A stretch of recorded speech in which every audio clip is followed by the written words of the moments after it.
And I now give the floor to His Excellency Walid Al-Moualem, Deputy Prime Minister and Minister of Foreign Affairs and Expatriates from the Syrian Arab Republic.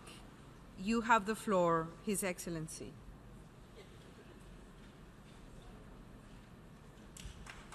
I can stay 5 more minutes.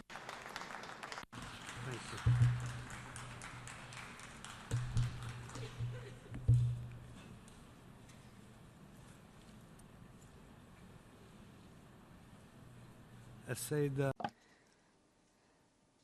Madam President of the 73rd session of the United Nations, I would like to congratulate you and your country, Ecuador, on your election as President of the current session of the General Assembly.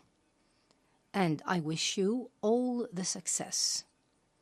I would also like to thank your predecessor for presiding over the Assembly during the previous session. I would also like to thank His Excellency, the Secretary General of the United Nations, for his effort in line with the UN Charter. Madam President, ladies and gentlemen, every year we arrive at this important international forum. We carry so many hopes that every corner of this world would become more secure, stable, and prosperous. Today, our hope is stronger than ever, and so is our confidence that the will of the people shall eventually reign. Our hope and confidence are the result of more than 7 years of hardship, during which our people suffered from the scourge of terrorism. However, Syrians refused to compromise to this terrorism. They refused to succumb to terrorist groups and their external supporters. They stood their ground. They remained defiant, fully convinced that this was a battle for their existence, their history, and their future, and that they will ultimately emerge victorious. To the disappointment of some, here we are today, more than 7 years into this dirty war against my country, announcing to the world that the situation on the ground has become more secure and stable, and that our battle against terrorism is almost over, thanks to the heroism, resolve, and unity of the people and the army, and to the support of our allies and friends. However, we will not stop at these achievements. We remain committed to fighting the sacred battle until we purge all Syrian territories from terrorist groups, regardless of their names, and purge it from any illegal foreign presence. We will pay no heed to any attacks or external pressure, lies or allegations that seek to discourage us. This is our duty and a non-negotiable right that we have exercised as we set out to eradicate terrorism from most of Syria. Madam President, the governments of certain countries have denied us our right under international law and our national duty to combat terrorism and protect our people on our land and within our own borders. At the same time, these governments formed an illegitimate international coalition led by the United States on the pretext of combating terrorism in Syria. The so-called international coalition has done everything but fight terrorism. It has even become clear that the coalition's goals were in perfect alignment with those of terrorist groups, spreading chaos, death, and destruction in their path. The coalition destroyed the Syrian city of Raqqa completely. It destroyed infrastructure and public services in the areas it targeted. It has also committed massacres against civilians, including children and women, which amount to war crimes under international law.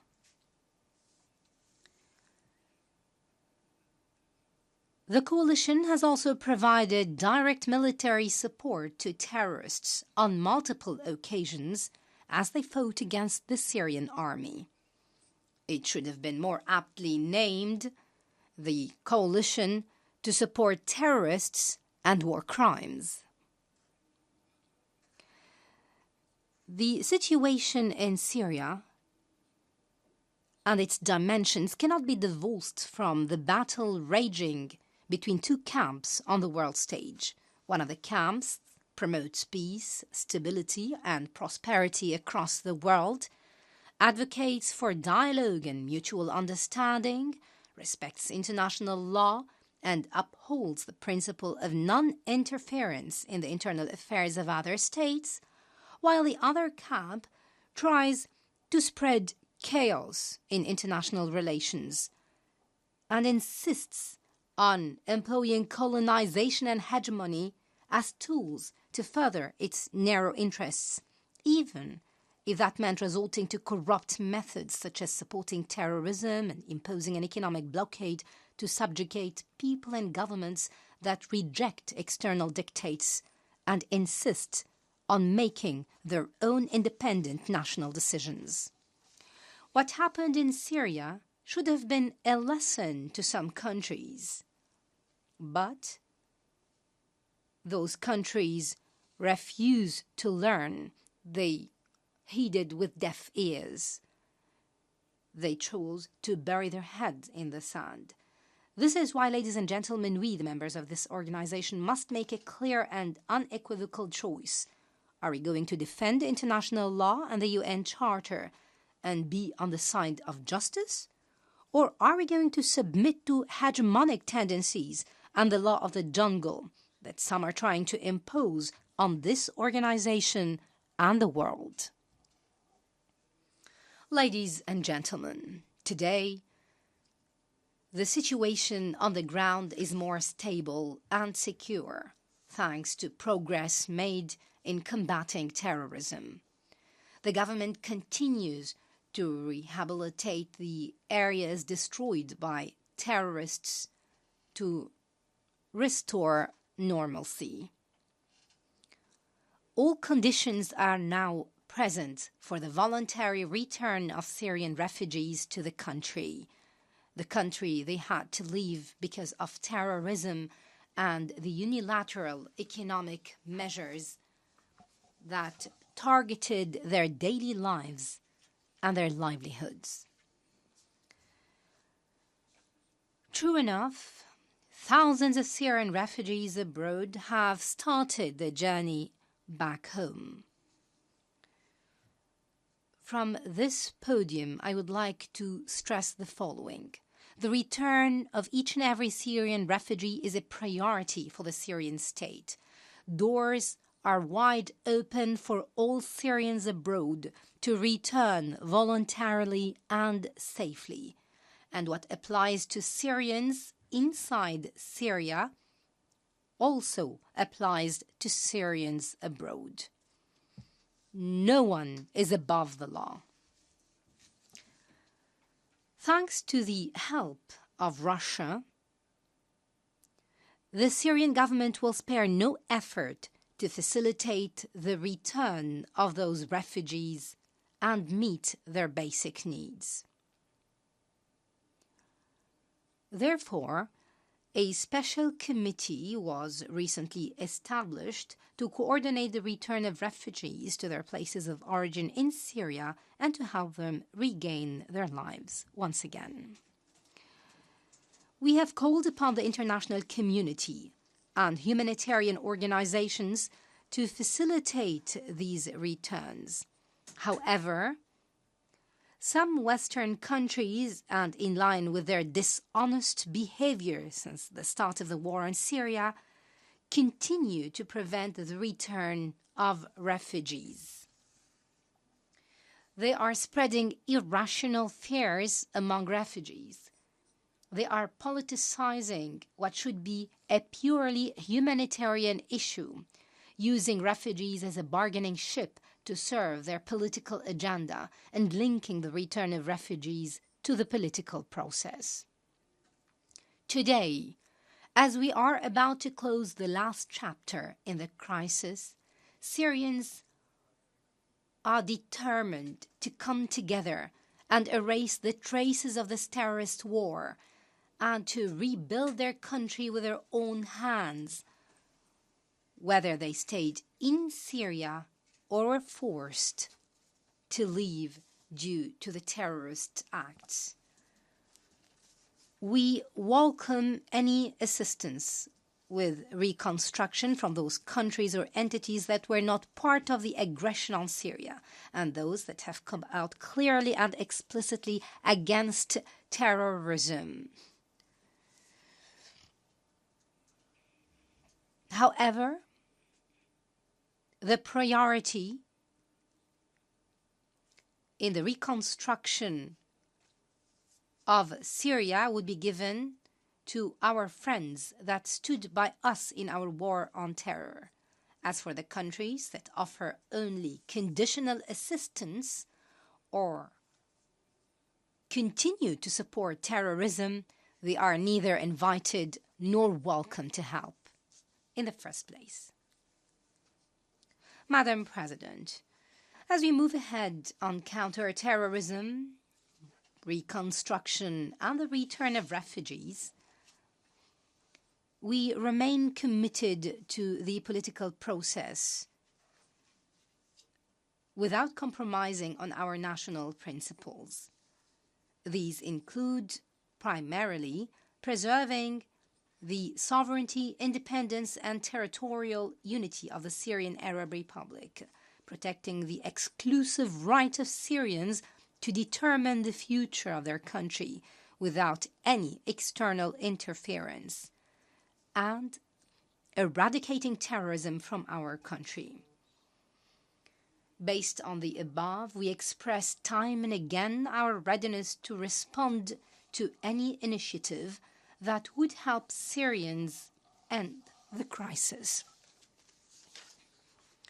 We have engaged positively and openly in the Geneva talks, the Astana process, and the Syrian National Dialogue in Sochi. However, it has always been the other parties that set obstacles, that rejected dialogue, and resorted to terrorism and foreign interference to achieve their goals. Nevertheless, we continue to adopt a positive attitude and implement the outcomes of the Sochi Syrian National Dialogue on the formation of a constitutional committee to review the current constitution. We presented a practical and comprehensive vision on the composition, prerogatives, and working methods of the committee, and submitted a list of representatives on behalf of the Syrian state. We stress that the mandate of the committee is limited to reviewing the articles of the current constitution through a Syrian-led and Syrian-owned process that may be facilitated by the Special Envoy of the Secretary General for Syria. We also stress that no preconditions should be imposed on the committee, nor should its recommendations be prejudged. The committee must be independent, since the constitution and anything related to it is a Syrian matter to be decided by Syrians themselves. Therefore, we will not accept any proposal that constitutes an interference in the internal affairs of Syria or leads to such interference. We reaffirm that the Syrian people must have the final word regarding any constitutional or sovereign matter. We also reaffirm our readiness to work actively with our friends to convene the committee along the parameters I have just mentioned. In addition to these international initiatives, local reconciliation is well underway. Reconciliation agreements allowed us to stem the bloodshed and prevent destruction in many areas around Syria. They restored stability and a normal life to these areas, which allowed people to return to their homes, those homes that they were forced to leave because of terrorism. Reconciliation, therefore, will remain our priority and our focus. Ladies and gentlemen, the battle we fought in Syria against terrorism was not only a military one, it was also an ideological battle between the culture of destruction, extremism, and death, and the culture of construction, tolerance, and life. Therefore, I launch an appeal from this rostrum, calling for fighting the ideology of terrorism and violent extremism, drawing up its support and financial resources, while implementing relevant Security Council resolutions, notably Resolution 2253. The military battle against terrorism, albeit important, is not enough. Terrorism is like an epidemic. It will return, break out, and threaten everyone without exception. Madam President,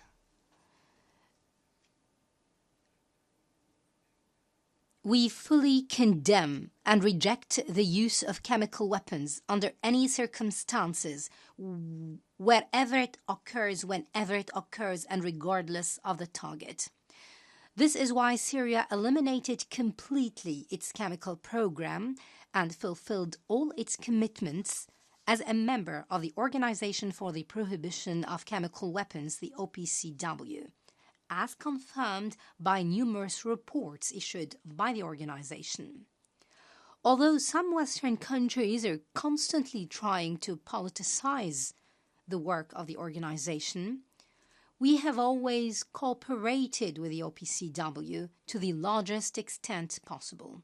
Unfortunately, every time we express our readiness to receive objective and professional investigative teams to investigate the alleged use of chemical weapons, these countries would block such efforts because they know that the conclusions of the investigations would not satisfy the ill intentions they harbor against Syria. These countries have ready-made accusations and scenarios to justify an aggression on Syria.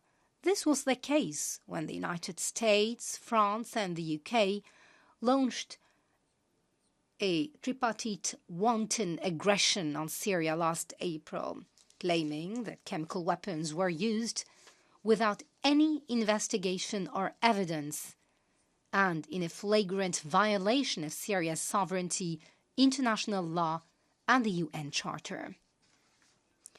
Meanwhile, these same countries disregarded all reliable information we provided on chemical weapons in the possession of terrorist groups that used them on multiple occasions. They were used to blame the Syrian government and justify an attack against it. The terrorist organization known as the White Helmets was the main tool used to mislead public opinion and fabricate accusations and come up with lies on the use of chemical weapons in Syria. The White Helmets that were created by the British intelligence under a humanitarian cover. It has been proven, however, that this organization is part of Al-Qaeda-affiliated Nusra Front, Despite all allegations, we remain committed to liberate all our territory without concern for the black banners of terrorists or the theatrics of their white helmets. Ladies and gentlemen, in another episode of the terrorist war on Syria since 2011, suicide bombings orchestrated by ISIL rocked the governorate of Suwaida in southern Syria last July. It is worth noting that the terrorists behind that attack came from the Tanf area, where U.S. forces are present. The area has become a safe haven for ISIL remnants, those armed groups who are now hiding in the Rukban refugee camp on the border with Jordan, under the protection and sponsorship of U.S. forces present in the area. In line with this investment in terrorism and to prolong the crisis in Syria, the United States also sought to release terrorists from Guantanamo prison and send them to Syria, where they became the effective leaders of the Nusra Front and other terrorist groups. Meanwhile, the Turkish regime continues to support terrorists in Syria. Since day one of the war on Syria, the Turkish regime has trained and armed terrorists, turning Turkey into a hub and a corridor for terrorists on their way to Syria. When terrorists failed to serve the agenda of the Turkish regime, the latter resorted to direct military aggression, attacking so many cities and towns in northern Syria. However, all these actions that aim at undermining Syria's sovereignty, unity, and territorial integrity and violate international law will not stop us from exercising our rights and fulfilling our duties to recover our land and purge it from terrorists, whether through military action or reconciliation agreements. Proceeding from the above, we have always been open to any initiative that prevents further deaths and restores safety and security to areas affected by terrorism. That's why we welcomed the agreement on Idlib reached in Sochi on September the 17th, 2018. The agreement was the result of intensive consultations between Syria and Russia. It resulted from full coordination between the two countries.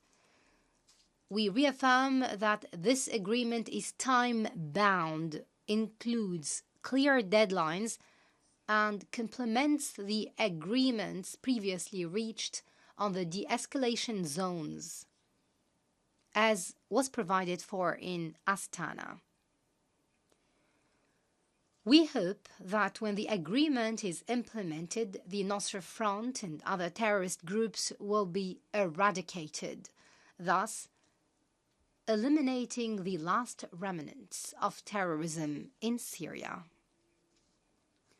Any foreign presence on Syrian territory without the consent of the Syrian government is illegal and constitutes a flagrant violation of international law and the UN Charter.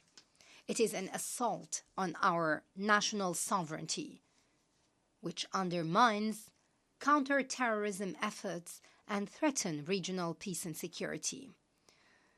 We therefore consider any forces operating on Syrian territory without an explicit request from the Syrian government, including US, French, and Turkish forces, occupying forces and will be dealt with accordingly. They must withdraw immediately and without any conditions.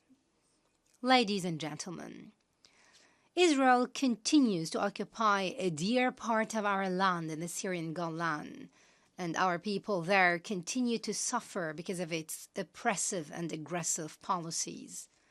Israel even supported terrorist groups that operated in southern Syria, protecting them through direct military intervention and launching repeated attacks on Syrian territories. But just as we liberated southern Syria from terrorists, we are determined to liberate fully the occupied Syrian Golan to the lines of June 4th, 1967. Syria demands that the international community put an end to all these practices and compel Israel to implement relevant UN resolutions, notably Resolution 497 on the occupied Syrian Golan. The international community must also help the Palestinian people establish its own independent state with Jerusalem as its capital and facilitate the return of Palestinian refugees to their land pursuant to international resolutions of international legitimacy. Any actions that undermine these rights are null and void and threaten regional peace and security, especially the Israeli racist law known as the nation-state law and the decision of the U.S. administration to move the U.S. embassy to Jerusalem and stop funding UNRWA. Syria strongly condemns the decision of the U.S. administration to withdraw from the Iran nuclear agreement, which proves once again the United States' disregard for international treaties and conventions. We express once again our solidarity with the leaders and people of the Islamic Republic of Iran and trust that they will overcome the effects of this irresponsible decision of the U.S. administration. We also stand with the government and people of Venezuela in the face of U.S. attempts to interfere in their internal affairs. We call once again for lifting the unilateral economic measures imposed against the Syrian people and all other independent people around the world, especially the people of the DPRK, Cuba, and Belarus. Madam President, ladies and gentlemen, to conclude, you have to know that with the help of allies and friends, Syria will defeat terrorism. The world must never forget that and should treat us accordingly. It is high time for all those detached from reality to wake up, let go of their fantasies, and come to their senses, see matters realistically. They must realize that they will not achieve politically what they failed to achieve by force. We have never compromised on our national principles, even when the war was at its peak. We will surely not do that today. At the same time, we want peace for the people of the world. That's the message we carry, because we want peace for our people. We have never attacked others. We have never interfered in the affairs of others. We have never exported terrorism to other parts of the world. We have always maintained the best relations with other countries. Today, as we seek to defeat terrorism, we continue to advocate dialogue and mutual understanding to serve the interests of our people and to achieve security, stability, and prosperity for all. Thank you very much. أشكر معالي I thank His Excellency Walid Al-Moualem, Deputy Prime Minister and Minister for Foreign Affairs and Expatriates of the Syrian Arab Republic, for his statement.